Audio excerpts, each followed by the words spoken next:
तो कल मैंने एक चैप्टर डाला था बाइनरी का, उसके पहले हमने दिया था वो मिश्र समानुपात का, जिसमें से हमको दिखा कि जितनी अपेक्षाएं मैंने की थी उससे ज़्यादा रिस्पांस मिला है। तो आज हमें लगा कि एक नाव एवं धारा एक ऐसा चैप्टर है जिसमें लड़कों को बड़ी कंफ्यूजन होता है। तो मैंने सोचा कि नहीं, आज उस पर एक कंसेप्ट डाला जाए, और अगर ये कंसेप्ट अच्छा लगा लगेगा तो आप जरूर लाइक करेंगे। तो आज शुरू करते हैं कि नाव और धारा में क्या होता है, आखिर लड़कों को क्यों दिक्कतें आ रही है वहां पे। तो होता क्या है कि आपको अगर समझ में नहीं आ रहा हो तो ऐसा करें कि अपने गांव घर के आसपास में कोई नदी हो, वहां चले जाइए और देखिए वहां पर नदी की क्या स्थिति है। तो नदी में आपको पता चलेगा कि एक ही तरफ जलधाराएं बह रही है, तो निश्चित रूप से उसमें कहीं ना कहीं वेग है। और जब उसमें नाव चलेगा तो होता क्या है कि जब नाव उसमें धारा की दिशा में हम बहाएंगे, लेके चलेंगे, तो एक तो हम अपना बल फोर्स लगा रहे हैं, उसमें गति दे रहे हैं नाव को बहने के लिए। उसके बाद धाराएं जो है, धारा भी उसमें कुछ अपना एफर्ट्स दे रही है, जिसके कारण से क्या होता है कि हमको धारा के दिशा में नाव चलाना बहुत ही आसान होगा। आसान इसलिए हो जाता है कि एक हमारी गति, नाव की गति, और दूसरी धाराएं की गति, दोनों जब इंक्लूड हो जाता है, जुड़ता है, तो हमारा गति बढ़ जाता है। लेकिन वही क्या होगा कि फिर जब हम उधर से वापस आएंगे उसी जगह पर जहां से हम चले थे, तो धारा के विरुद्ध आना पड़ेगा। और धारा के विरुद्ध जब हम आएंगे तो धारा के विरुद्ध हमको अलग से एक गति देनी पड़ेगी। तो वो क्या करेगा कि हम अपना गति लगा रहे हैं, धाराएं हमको रोक रही है। उस स्थिति में क्या होता है कि हमारा गति कमेगा, घटेगा।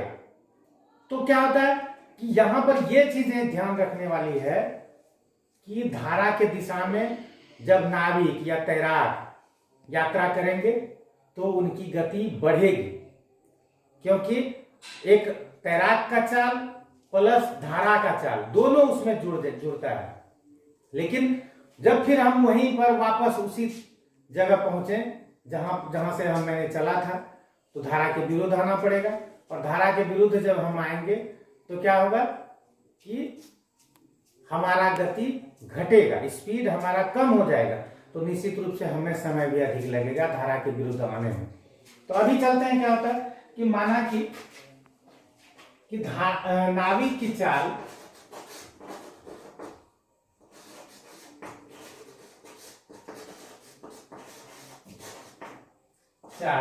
x किलोमीटर है प्रति घंटा, और धारा का चाल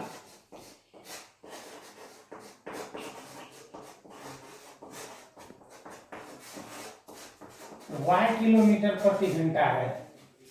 तो इस स्थिति में क्या होता है कि जब धारा की दिशा में हम जाएंगे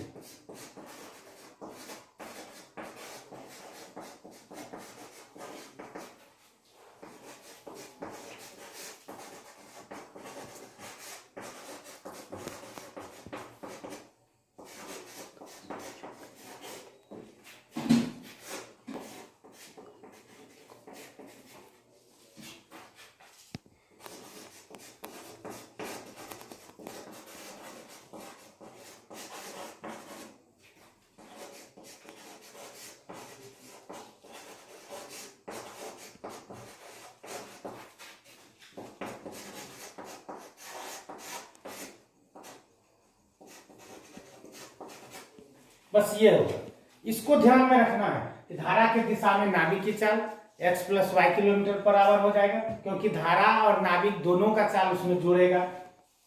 धारा के विरुद्ध जब हम यात्रा करेंगे तो x - y, क्योंकि धारा के विरुद्ध जब हम अपना गति देंगे वहां पे नाव में या तैरने में, तो धाराएं हमको रोकेगी, तो निश्चित रूप से हमारा गति घटेगा। तो इस कंडीशन में तो नाविक की चाल हो जाएगा धारा की दिशा में x + y kilometre per hour, और धारा के विरुद्ध हमारा चाल हो जाएगा x - y kilometre per hour. अब धारा और नाव एवं धारा में सबसे मेन बात क्या होता है कि नाव के दिशा में धारा के दिशा में चाल तो हमको पता चल गया, धारा के विरुद्ध हमको चाल पता चल गया, लेकिन निकालना क्या है, क्या निकालना होता है, किस पर हम बात करें? तो निश्चित रूप से यहाँ पर एक पॉइंट वाली बात है कि हम किस पर चर्चा करते हैं। लड़के को आज तक यही समझ में नहीं आया कि हमको धारा के दिशा में और धारा के विरुद्ध तो पता चल गया, लेकिन करना क्या है? तो करना यह है कि शांत जल में नाविक की चाल हमको निकालना है। हर समय हमारा कोशिश होना चाहिए कि शांत जल में नाविक की चाल क्या है। शांत जल क्या है? ऐसा नदी या तालाब जहां पर पानी स्थिर हो, कोई हलचल ना हो। तो शांत जल में नाविक की चाल क्या हो? तो शांत जल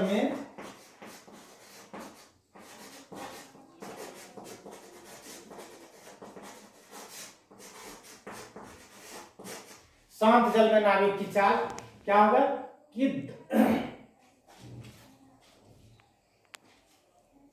धारा के दिशा में नाविक की चाल और धारा के विरुद्ध नाविक की चाल, दोनों को जोड़कर हम उसको अगर 2 से विभाजित कर दें तो हमें पता चल जाएगा कि शांत जल में नाविक की चाल क्या है। बस ये हमारा मेन थीम होता है नाव एवं धारा। तो शांत जल में नाविक की चाल मतलब क्या हो गया कि धारा के दिशा में नाविक की चाल, धारा के दिशा में चाल प्लस धारा के विरुद्ध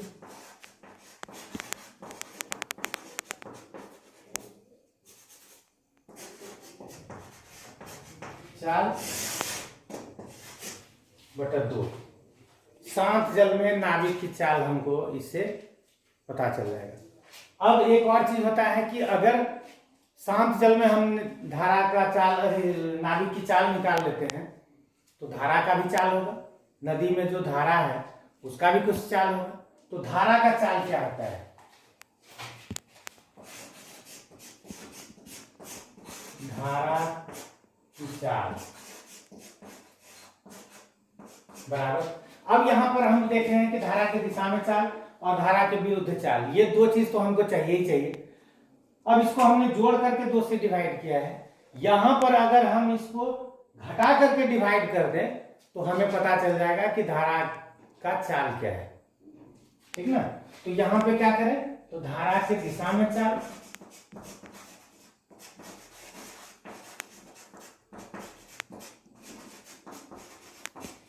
माइनस धारा के विरुद्ध चाल बाय 2। तो इससे हमको पता चल जाएगा कि धारा का चाल क्या है, उस नदी में जो धारा बह रहा है उसका चाल क्या है, ठीक है ना। अब इतना होने के बाद हम अब आपसे चला जाए कि क्वेश्चन कैसे बनता है, किस तरफ हम लोग इसका प्रश्न बनाने का प्रयास करें। अब अभी तक हमने देखा कि शांत जल में नाविक की चाल क्या हो। तो शांत जल में जब नाविक का चाल हम निकाल लेते हैं तो प्रश्न सिर्फ शांत जल में नाविक की चाल निकालना या धारा का चाल निकालने से नहीं मतलब होता है। अब क्वेश्चन क्या करेगा कि वो शांत जल दे देगा, धारा का चाल दे देगा, तब कहेगा कि कुछ और निकालिए। तो शांत जल में जब नाविक की चाल हमको पता होगा तो शांत जल में मान लेते हैं कि नाव यहीं खड़ी है और जब इसमें धारा देंगे तो ये इधर बहेगा, यानी मतलब ये हो गया कि इस धारा के दिशा में तब चाल क्या होगा नाव का कि शांत जल में चाल प्लस धारा का चाल, ये दोनों वहां पे जुटेगा, यानी कि धारा के दिशा में चाल। यहां पर क्या आ जाएगा, धारा के दिशा में चाल का मतलब हो गया कि शांत जल में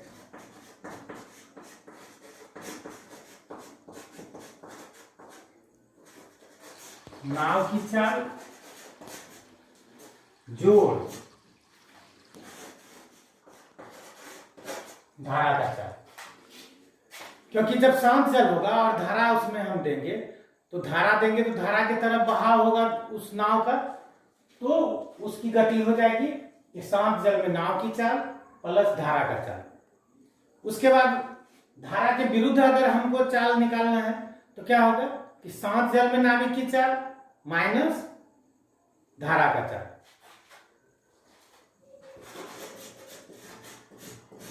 धारा के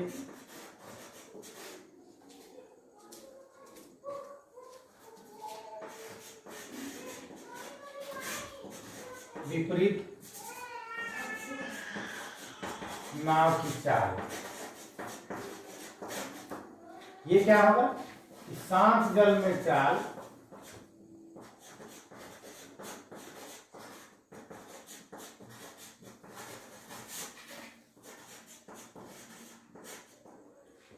जोड़ माइनस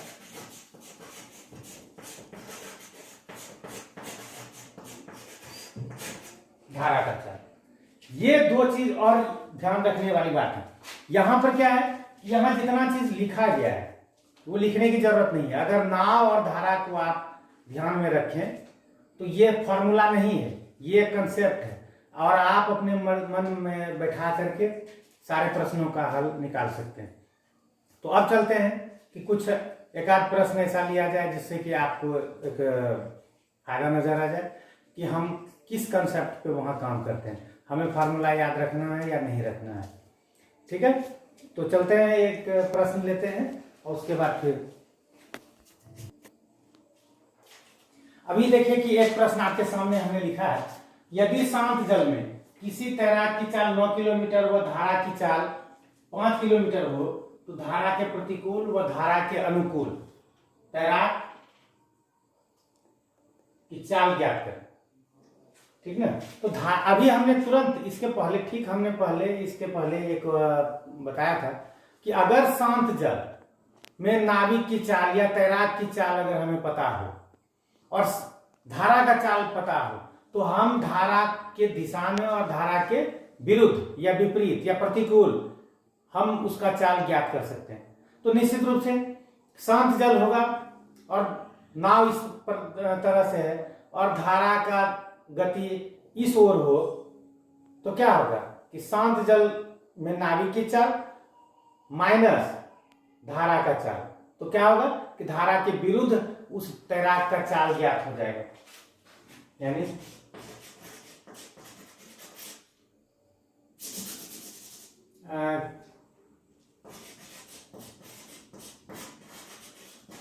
धारा के प्रतिकूल चाल, धारा के प्रतिकूल चाल अभी हमने बताया आपको कि शांत जल में नाव की चाल घटा धारा के विरुद्ध चाल, क्योंकि हम इधर बल लगा रहे हैं और वो इधर बल लगा रहा है, तो ये होगा हमारा। तो धारा के शांत जल में नाव की चाल क्या है 9 किलोमीटर प्रति घंटा और धारा का चाल है 5 किलोमीटर प्रति घंटा, यानी 9 माइनस 5 बराबर 4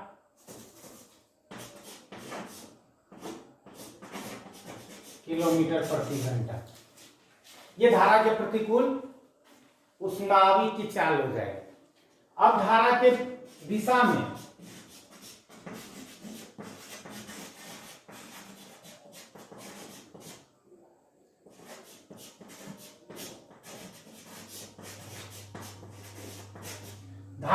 में नाव की चाल, तो क्या था कि नाव है और धारा भी उधर ही बह रहा है, तो नाव का चाल और धारा का चाल दोनों जुड़ जाएगा और गति उनकी बढ़ जाएगी। तो निश्चित रूप से यहां पर दिया हुआ है कि 9 किलोमीटर शांत जल में तैराक की चाल है और प्लस 5 किलोमीटर प्रति घंटा धारा का चाल है और दोनों वो दिशा में जा रहा है, इसलिए यहाँ पर दोनों चाल क्या होगा कि जुटेगा। तो यहाँ पर क्या करना है कि 9 प्लस 5 बराबर 14 किलोमीटर प्रति घंटा। समझ में आया? ये है इस प्रश्न का सही जवाब। आपको हर समय ध्यान में रखना है कि शांत जल में नाव की चाल, धारा के दिशा में अगर हम जाते हैं तो चाल बढ़ेगा, धारा के विपरीत हम जाएंगे चाल घटेगा। इसके सिवा यहाँ कोई दूसरा कंसेप्ट नहीं है। बस इतना याद रखिए किसी भी प्रश्न को बनाने में कहीं कोई दिक्कत नहीं आने वाली है आपको। ठीक है, अब हम चलते हैं दूसरे प्रश्न की तरफ कि आपको वहां पे क्या क्या परेशानी उस प्रश्नों से हो सकती है, तो फिर हम उस पर आगे चर्चा करते हैं।